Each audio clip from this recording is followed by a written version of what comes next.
जितेंद्र जी, राधे राधे। राधे राधे महाराज जी।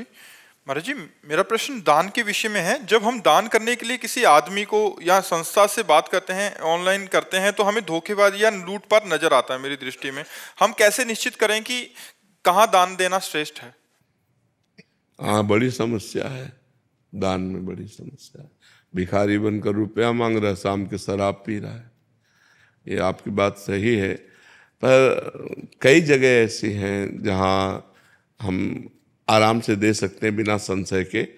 जैसे बीमार लोगों की औषधि का, तो हमें लगता है बहुत से ऐसे मिशन हैं जो बहुत अच्छी प्रकार से चलते हैं, जिनमें आपसे मांगा नहीं जाएगा, लेकिन आप देंगे तो उसका सदुपयोग हो जाएगा।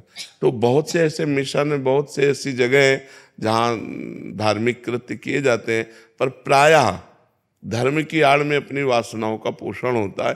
ये निर्णय करना बड़ा कठिन है कि हम कहाँ धन अपना दे दें। तो हम धन भगवान को दें। जिसको भी दान करें तो तुदीयम वस्तु गोविंदम तुभ्यमेव समर्पय, हम उसे व्यक्ति ही मत माने। जब हम किसी मिशन के किसी व्यक्ति को दें तो व्यक्ति न माने। हे भगवान, आपके द्वारा दिया हुआ धन ये मैं आपको दे रहा हूं, अब आप जानो, आपका कार्य जाने। अगर वो गलत जगह लगाएगा तो वो नरक जाएगा, आपका मंगल हो जाएगा। तो दियम वस्तु गोविंदम तुभ्यमेव समर्पय। नहीं तो ऐसे तो सब जगह संशय हो जाएगा, नहीं हो जाएगा। क्योंकि जब हम अपनी संशय की दृष्टि से देखेंगे तो फिर हर जगह संशय हो जाएगा। और अगर हम सद्भावना से देखेंगे तो मुझे लगता है फिर ठीक रहेगा। तो हम सद्भावना से देखें। जहाँ हमें कोई ऐसा मिशन, जहाँ ऐसा कोई हमें NGO आदि दिखाई दे कि जिनमें बड़े बूढ़ों की सेवा हो रही, गरीबों की सेवा हो रही, बीमारों की सेवा हो रही, वहाँ हे भगवान, ये आपका धन आपको देता हूँ, इस भावना से दे दो, तो आपका भगवान के पास जाएगा। भगवान से बढ़कर कोई अधिकारी तो है नहीं, और वो जो कुछ करेगा वो भोगेगा। आपने तो कल्याण के लिए दिया, मंगल के लिए दिया। जी। श्वेता अग्रवाल जी, जलंधर से। राधे राधे। राधे राधे महाराज जी। महाराज जी, मान सम्मान, विलासिता, यश, इज्जत, ये सब चाहिए महाराज जी परिवार में। तो भजन करो, भजन से प्राप्त हो जाएगा। भजन करो। देखो, यदि आप वास्तविक सुख चाहती हो तो भगवान से जुड़ना पड़ेगा।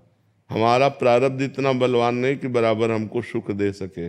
जैसे दिन है तो रात अवश्य आएगी, तो सुख है तो दुख अवश्य आएगा।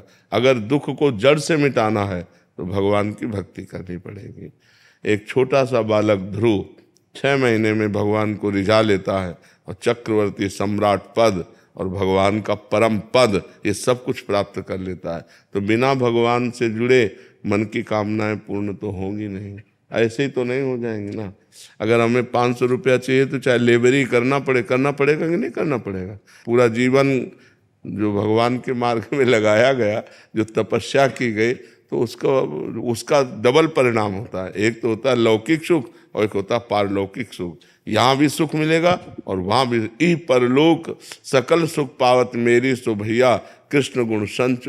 यदि भगवान का भजन नहीं करोगे तो देखो, सुदामा जी मांग के खाते थे, कई कई दिन भोजन नहीं मिलता था, और जब भगवान की नजर हो गई तो सुदामापुरी बस गई। जैसे द्वारिकापुरी, ऐसे सुदामापुरी बस गई। तो यदि सम्मान, मान, तो विलासिता अगर है तो भगवान से है, क्योंकि उन्हीं का सारा वैभव है। अगर उनसे नहीं है तो वो विलासिता नरक ले जाने वाली है। शराब मांस पे विचार करो, नरक जाओ, है कि नहीं। धन बढ़ा तो और क्या होगा, यही होगा। विलासिता में अगर भगवान से जुड़े नहीं, पूर्व पुण्य तपस्या के बल से धन वैभव आ गया, तो इस समय यही भी भोग सुहाएगा। तो इसलिए हमें लगता है सही विलासिता प्राप्त करने के लिए भगवान का भजन अनिवार्य। भगवान का भजन करते हो, कहोगी हाँ।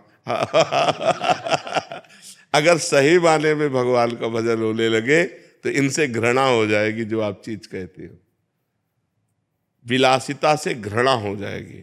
तो विलासिता का अगर सही भाव प्राप्त करना है तो लक्ष्मीपति भगवान है, अनंत वैभव, अनंत ब्रह्मांडों का वैभव। तो भगवान की आराधना करो और वो दे, तब आनंद आए। क्यों? अच्छा, विलासिता कितने दिन टिकेगी जब शरीर टिकाऊ नहीं। जब शरीर विनाशी है तो विलासिता कितने दिन चलेगी? इसलिए अविनाशी भगवान का भजन कर लो और दुख सुख जैसा है उसको सह लो तो परलोक बन जाएगा। परलोक यहाँ का सब टिकाऊ नहीं है, विलासिता यहाँ का सुख टिकाऊ नहीं। काफी सुख तो भोग ही लिए। अब आपसे पूछे आपके पास क्या है, आप सोचो आपके पास क्या है, अनुभव क्या है?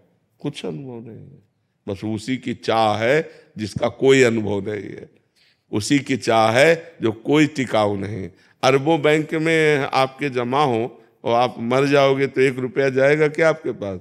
यार बेकारे कमा के रखो, अरबों तुम्हारे काम में तो नहीं आए। इतना व्यवहार, इतना पद प्रतिष्ठा, यदि परलोक के लिए तुमने भजन नहीं किया तो यहाँ से जब जाओगे तो न तुम्हारी पढ़ाई जाएगी, न तुम्हारी प्रतिष्ठा जाएगी, न तुम्हारी गाड़ी जाएगी, न तुम्हारे मित्र जाएंगे, न तुम्हारा बैंक बैलेंस जाएगा। अब अगला जन्म पता नहीं इसकी कौन सा जन्म हो। इसलिए हमको चाहिए कि मनुष्य जीवन में ऐसे आचरण करें कि पाप ना हो और ऐसे आचरण करें कि हमें भगवान की प्रसन्नता मिल जाए, हमारा अगला जन्म ठीक बन जाए। तो खूब नाम जप करो, सत्संग सुनो, शास्त्रों का स्वाध्याय करो और पवित्र आचरण करो। मांस मदिरा व्यभिचार गंदी बातें इनसे बचो तो सब मंगल हो जाएगा, तभी सब मंगल हो जाएगा।